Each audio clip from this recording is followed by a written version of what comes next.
सभी को नमस्कार। एमए उत्तरार्ध हिंदी की इस ऑनलाइन कक्षा में आप सभी का स्वागत है। इस वीडियो श्रृंखला में हम प्रश्न पत्र द्वितीय आधुनिक काव्य के अंतर्गत साकेत नवम सर्ग की व्याख्या पर बात कर रहे थे। अब तक हमने 12 भाग पूरे कर लिए हैं।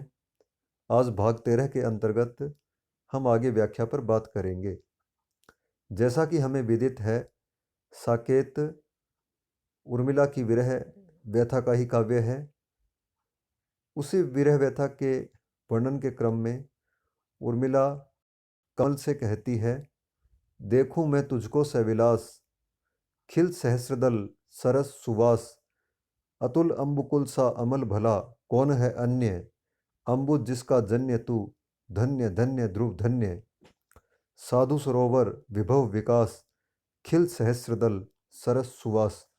उर्मिला कमल से कहती है कि हे सहस्रदल, हे कमल, मैं तुम्हें सविलास देखना चाहती हूँ, अर्थात मैं तुम्हें आनंदित देखना चाहती हूँ और तुम खिलते रहो सरस सुवास, तुम सरस और सुवास सहित खिलते रहो।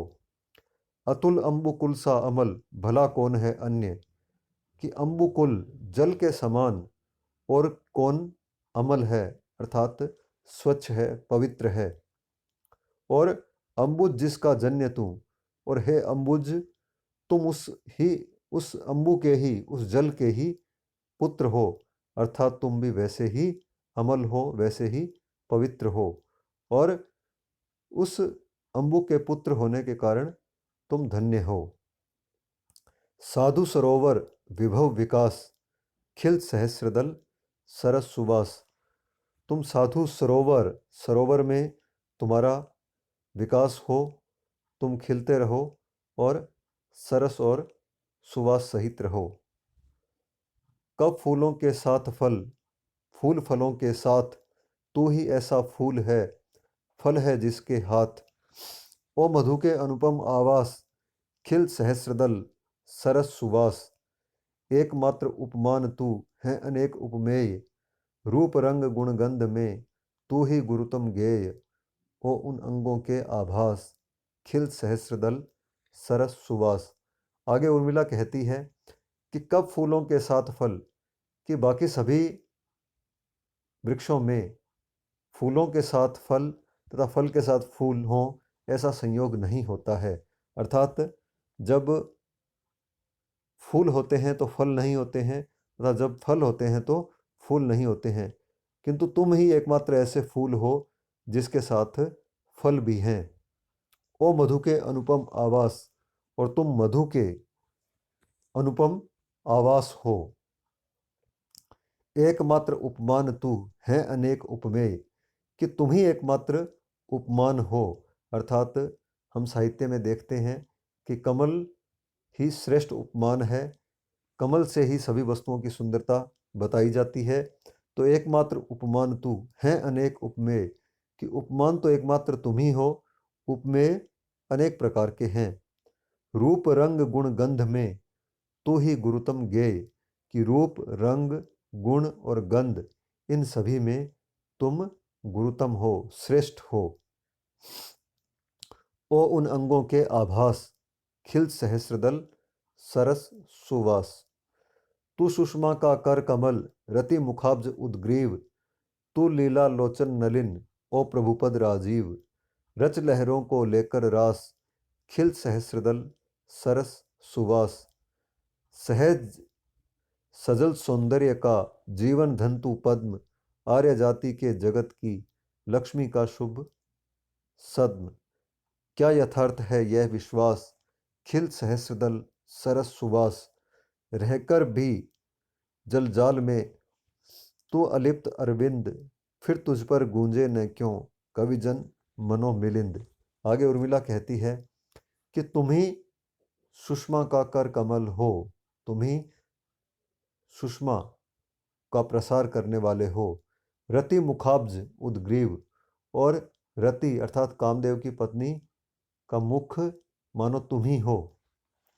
तू लीला लोचन नलिन, और तुम लीला लोचन अर्थात लीलाएं करने वाले शिव के भी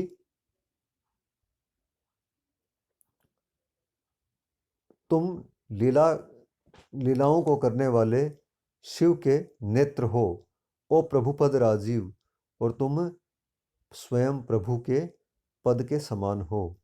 रच लहरों को लेकर रास, खिल सहस्रदल सरस सुवास, सहज सजल सौंदर्य का जीवन धन तू पद्म, आर्य जाति के जगत की लक्ष्मी का शुभ सद्म, कि तुम सहज सजल और सौंदर्य का जीवन, तुम्हारे अंदर सहजता सजलता और सौंदर्य विद्यमान रहता है, और आर्य जाति के जगत की लक्ष्मी का शुभ सद्म, और आर्य जाति जिस लक्ष्मी को अपना आराध्य मानती है उस लक्ष्मी के तुम आवास हो, अर्थात लक्ष्मी का निवास कमल में ही माना जाता है, तो तुम आर्य जाति के जगत की लक्ष्मी का शुभ स्थल हो।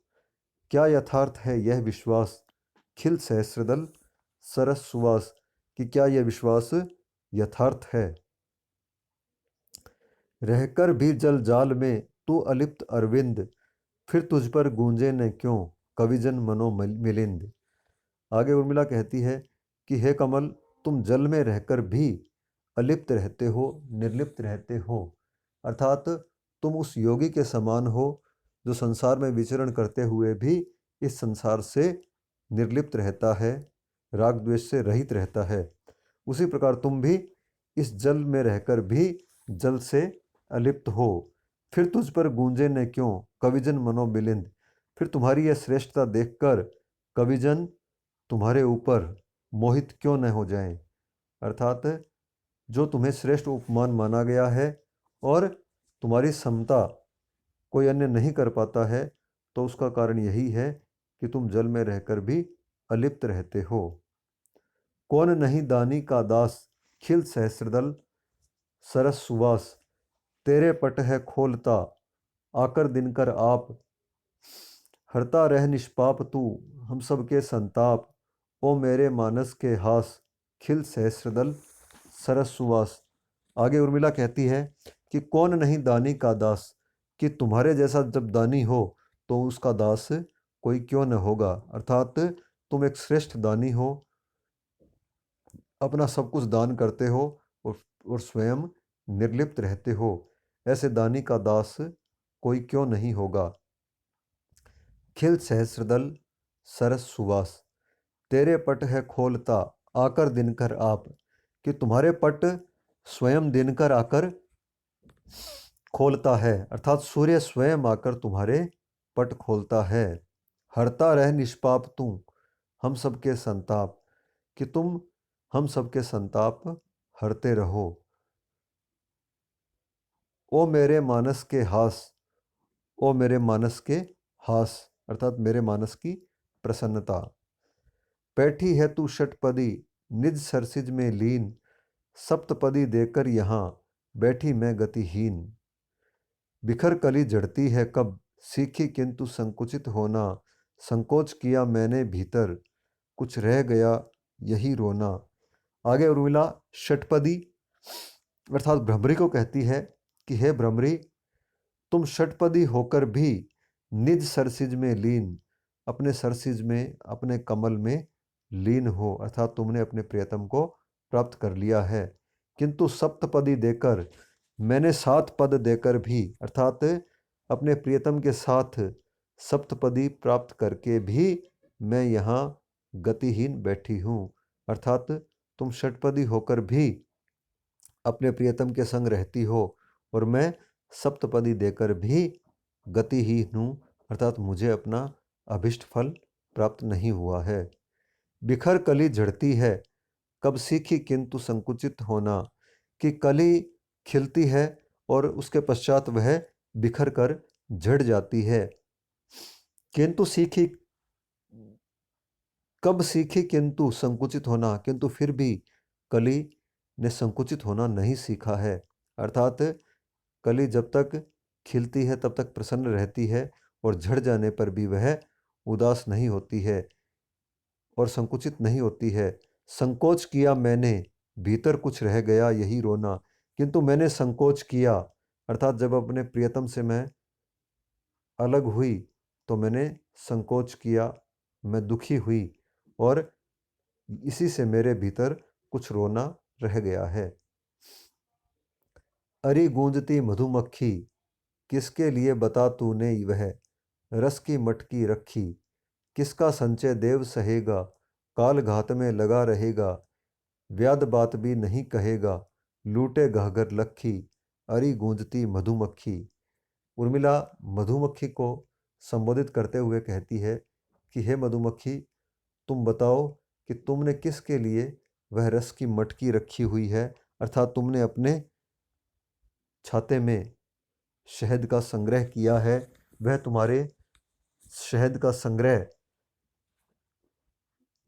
उस संग्रह को किसका संचय देव सहेगा, अर्थात भाग्य उस संचय को सहन नहीं करेगा। तात्पर्य यह है कि उर्मिला यह कहना चाहती है कि भाग्य जो है वह किसी भी व्यक्ति को सुखी नहीं देख सकता है। काल घात में लगा रहेगा, और जो काल है वह तुम्हारे घात में लगा रहेगा। व्याध बात भी नहीं कहेगा, और जो व्याध है, जो लुटेरा है, जो तुम्हारे उस संग्रह को लूट कर ले जाएगा, वह तुमसे बात भी नहीं कहेगा, अर्थात तुम्हें पता भी नहीं चलेगा और तुम्हारा सब कुछ लुट जाएगा। लूटे घाघर लक्खी, अरी गूंजती मधुमक्खी। इसे त्याग का रंग न दीजो, अपने श्रम का फल है लीजो। जय जयकार कुसुम का कीजो, जहां सुधा सी चक्खी। अरी गूंजती मधुमक्खी। उर्मिला आगे कहती है कि इस प्रकार से जब तुम्हारा घर लुट जाए तो तुम उसे त्याग का रंग न देना, क्योंकि त्याग स्वयं की इच्छा से किया जाता है। जब कोई हमसे छीन लेता है तो वह हमारा त्याग नहीं है, तो तुम इसे त्याग का रंग नहीं देना। अपने श्रम का फल है लीजो, और जो परिश्रम तुमने किया है, जिस परिश्रम के द्वारा तुमने इस मधु का संग्रह किया है, उसी का तुम्हें फल मिलेगा कि यह तुम्हारा सब कुछ लुट जाएगा। जय जयकार कुसुम का कीजो, लेकिन तुम कुसुम का जय जयकार करना मत भूलना, क्योंकि कुसुम कुसुम के द्वारा ही तुमने इस मधु का संग्रह किया है। जहाँ सुधा सी चक्खी, और जहाँ तुमने, जिस कुसुम पर तुमने इस शहद को, इस सुधा को प्राप्त किया है, उसकी जय जयकार करना। सखी मैं भव कानन में निकली, बन के इसकी एक कली। खिलते खिलते जिससे मिलने, उड़ आ पहुँचा हिल हेम अली। मुस्का कर आली लिया उसको, तबलों यह कौन बयार चली। पथ देख जियो कह गूंज यहाँ, किस ओर गया वह छोड़ छली। आगे उर्मिला कहती है कि मैं भव कानन में निकली, बन के इसकी एक कली, कि मैं इस संसार रूपी वन में एक कली बनकर निकली, अर्थात जब मेरा जन्म हुआ तो मैं इस संसार रूपी वन में एक कली के समान उत्पन्न हुई।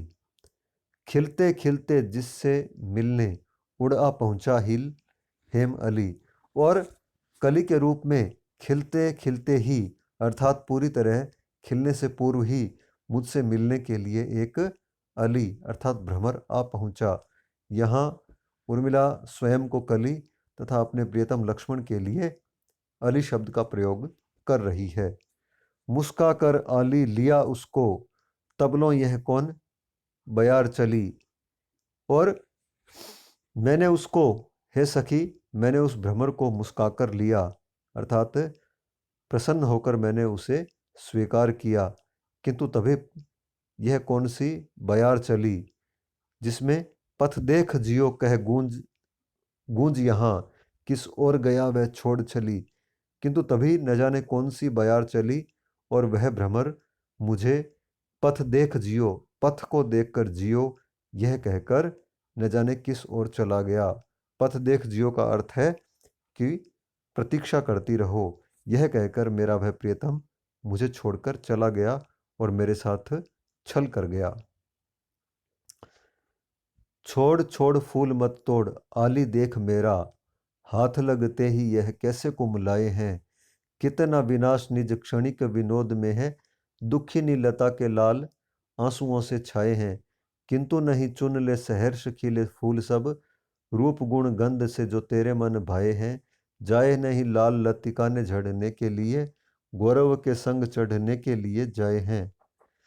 आगे उर्मिला अपनी सखी से कहती है कि हे सखी, फूल मत तोड़। तुम्हारे फूल तोड़ने से, देखो, यह मेरा हाथ लगने से ही कुम्हला गए हैं, तो तुम्हारे फूल तोड़ने से यह कैसे दुखी होंगे। कितना विनाश निज क्षणिक विनोद में है। और हमें यह समझना चाहिए कि हमारे क्षणिक विनोद में ही कितना विनाश भरा हुआ है।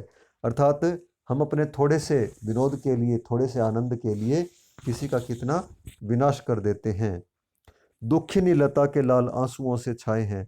और जो इन फूलों की माता है, अर्थात जो लता है, वह अपने पुत्रों के लिए आंसू बहा रही है, दुखी हो रही है। किंतु तभी उर्मिला अपनी सखी से कहती है कि हे सखी, किंतु नहीं चुन ले सहर्ष खिले फूल सब। रूप गुण गंध से जो तेरे मन भाए हैं। किंतु अगले ही क्षण वह अपनी सखी से कहती है कि हे सखी, तुम सहर्ष ही उन फूलों का चुनाव कर लो जो रूप गुण और गंध में तुम्हारे मन भाए हैं। क्योंकि जाए नहीं लाल लतिका ने झड़ने के लिए। क्योंकि यदि तुम उन्हें नहीं चुनोगी तो ये फूल झड़ जाएंगे और मिट्टी में मिल जाएंगे। किंतु इनकी माता लतिका ने इन्हें झड़ने के लिए उत्पन्न नहीं किया है। इन्हें तो गौरव के संग चढ़ने के लिए जाए हैं, कि इन्हें इसलिए उत्पन्न किया है कि ये कहीं गौरव के साथ किसी देव प्रतिमा पर चढ़ाए जाएं। कैसी हिलती डुलती अभिलाषा है कली तुझे खिलने की। जैसी मिलती जुलती उत्साह है बली मुझे मिलने की।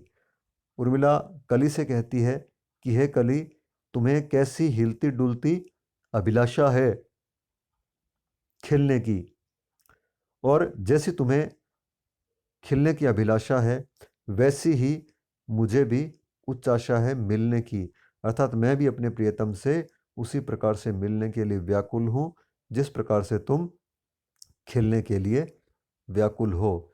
इस प्रकार हम यहाँ देखते हैं कि प्रकृति के विभिन्न पदार्थों में उर्मिला अपनी विरह व्यथा को वाणी देती है और प्रकृति के प्रति वह अत्यंत संवेदनशील हो गई है। शेष हम अगले व्याख्यान में करेंगे। धन्यवाद।